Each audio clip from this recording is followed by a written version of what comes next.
Bismillahirrahmanirrahim. Assalamu alaikum viewers. Welcome to my YouTube channel. My name is Naimullah and you are watching my YouTube channel E-Learn with Technologies. तो चलिए दोस्तों अपने lecture की तरफ। आज का हमारा जो टॉपिक है वो है microscopic analysis of urine.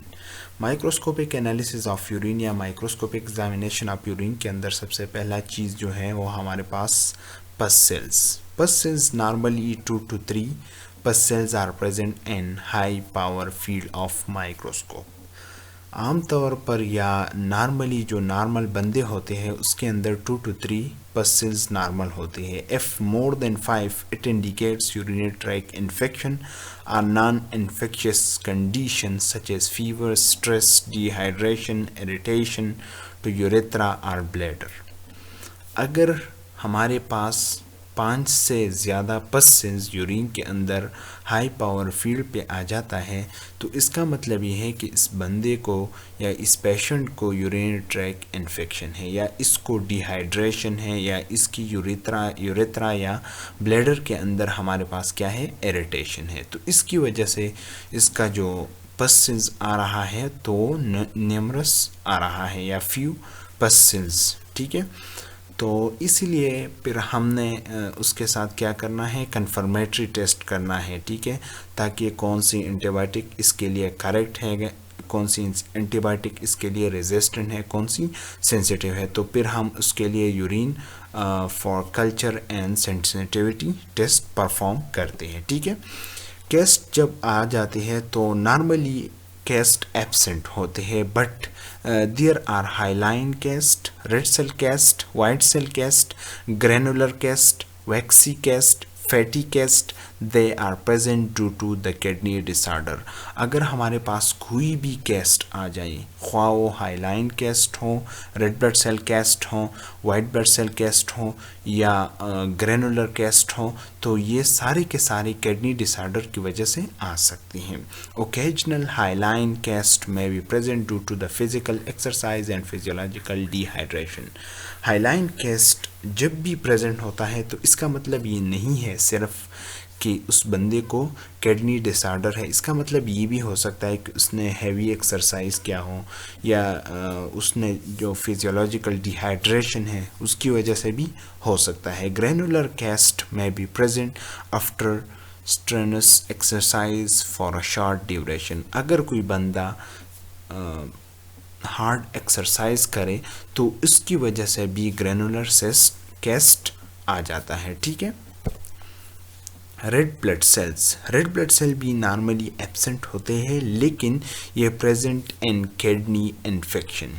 Kidney के अंदर अगर जब भी इन्फेक्शन होता है तो उसके अंदर आरबीसीज हमारे पास न्यूमरस या मोर देन 3 to 5 या मोर देन 5 आ जाते हैं, या यूरिनरी ट्रैक के अंदर या ब्लैडर और किडनी स्टोन। अगर ब्लैडर के अंदर स्टोन है या किडनी के अंदर स्टोन है।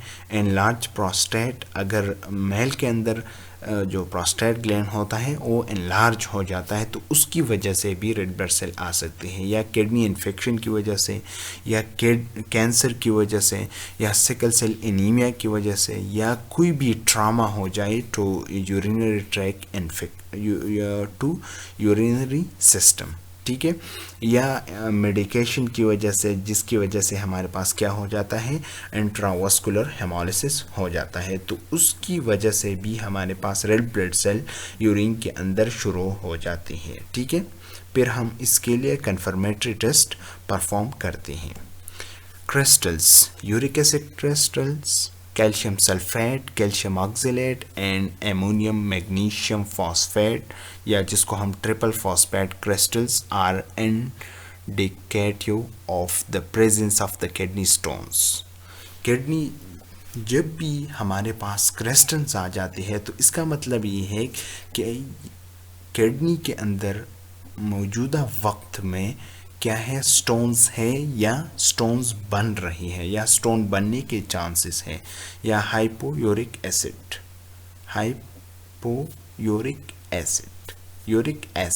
Calcium carbonate, ammonium biurate and calcium phosphate crystal are non significant. इसकी कोई सिग्निफिकेंस नहीं है। Following crystals found in acidic urine indicates abnormal metabolism, cysteine, cholesterol, leucine, tyrosine, bilirubin, and sulfonamide. These are the crystals which are present in acidic urine. ठीक है. Epithelial cells normally 2 to 3 present in male and normally 2 to 5 present in female.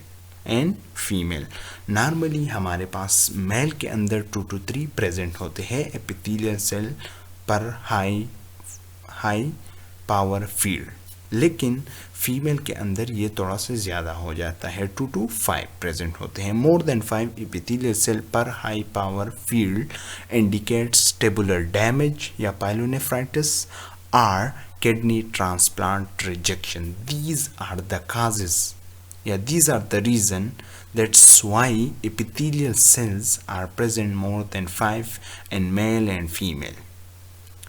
Number 1, kidney transplant rejection, pyelonephritis, and tubular damage. Yeast cells भी normally urine के अंदर absent होते हैं but may be present in acidic urine containing sugar. Yeast basically उस urine के अंदर present होता है या मौजूद होता है जिस के अंदर उस यूरिन के अंदर शुगर मौजूद होता है. जब भी हमारे पास कोई भी डायबिटिक पेशेंट आ जाता है तो उसकी यूरिन के अंदर क्या होगा, शुगर होगा. तो देयर इज़ अ चांस कि उसके अंदर भी यीस्ट सेल मौजूद हो. पैरासाइट भी नॉर्मली एब्सेंट होता है. F present, they are Trichomonas vaginalis from vagina or Trichomonas hominis from rectum. ठीक है. नॉर्मली पैरासाइट भी एब्सेंट होते हैं बट हमारे पास जो मोस्ट कॉमन है फीमेल के अंदर trichomonas vaginalis and trichomonas hominis from rectum. Sperm normally not present या normally absent but present in prostatitis, bladder problem or retro ejaculation. These are the causes. इसकी वजह से क्या होता है, स्पर्म यूरिन के अंदर प्रेजेंट होता है. प्रेजेंट इन प्रोस्टाइटिस, जब भी इन्फ्लेमेशन हो प्रोस्टेट ग्लैंड का, या ब्लैडर प्रॉब्लम हो, या जो रिटॉर्ड एजाकुलेशन है उसमें कोई मसला हो, तो उसकी वजह से क्या होता है, स्पर्म प्रेजेंट होता है. Amorphous material, amorphous urates of sodium, potassium और calcium are present normally. Amorphous urates sodium, potassium and calcium are present. ये तो नॉर्मली प्रेजेंट होते हैं, लेकिन amorphous phosphate of calcium, magnesium are present normally. ये भी नॉर्मली प्रेजेंट होते हैं. Bacteria normally absent if present it indicates infection. जब भी हमारे पास यूरिन के अंदर बैक्टीरिया आ जाता है, लेकिन उस सैंपल के अंदर जो हम विद इन 10 मिनट्स और विद इन 20 मिनट्स उसको हम रन करें, तो इसके अंदर अगर बैक्टीरिया आ जाए तो इसका मतलब यह है कि इस बंदे को क्या है, इन्फेक्शन है, या इस पेशेंट को इन्फेक्शन है. लेकिन जब आप 1 घंटा या आधा घंटा या 2 आवर्स के अंदर इस सैंपल को रन कर देते हैं, तो फिर इसके अंदर या कंटेमिनेशन हो या बैक्टीरियल ग्रोथ आ सकता है. ठीक है. These are the microscopic image of yeast cells, pus cells, RBCs. These are bacterias, white blood cells, epithelial cells, uric acid crystals,